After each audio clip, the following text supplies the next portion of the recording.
Soyons saints, en partenariat avec Magnificat.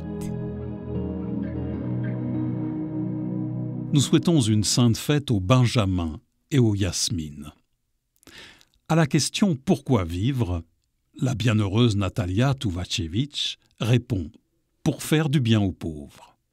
Cette Polonaise est née en 1906 dans une famille aimante de 6 enfants. À l'université, elle mène une vie étudiante active. Une fois son diplôme en poche, elle travaille comme enseignante.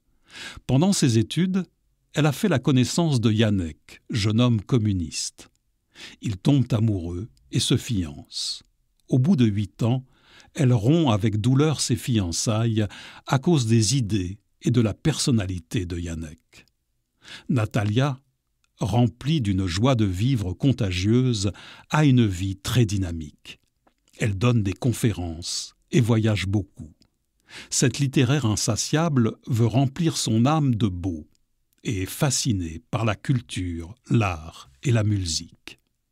Natalia assiste quasi quotidiennement à la messe et fait un jour de retraite par mois. Elle participe régulièrement à des nuits d'adoration et nomme Dieu son bien-aimé.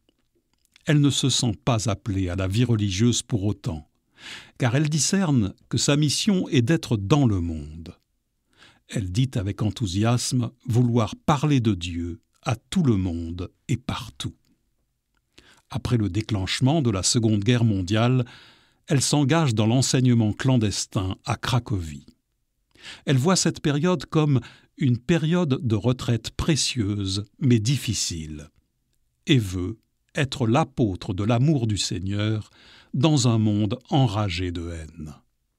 En 1943, elle s'engage dans une mission risquée et part travailler en Allemagne comme agente de l'État clandestin polonais pour aider secrètement et spirituellement les condamnés aux travaux forcés.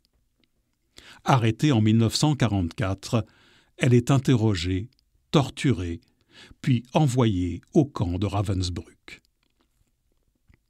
Cette poète y continue son œuvre d'évangélisation en s'efforçant de répandre autour d'elle, dans cet enfer sur terre, des graines de joie et de beau.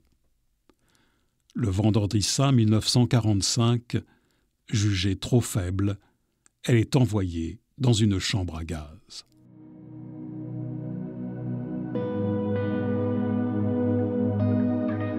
Bienheureuse Natalia, porte nos cœurs dans ta prière, afin qu'à ton exemple, nous nous efforcions de cultiver la joie belle et grande de la résurrection dans nos vies.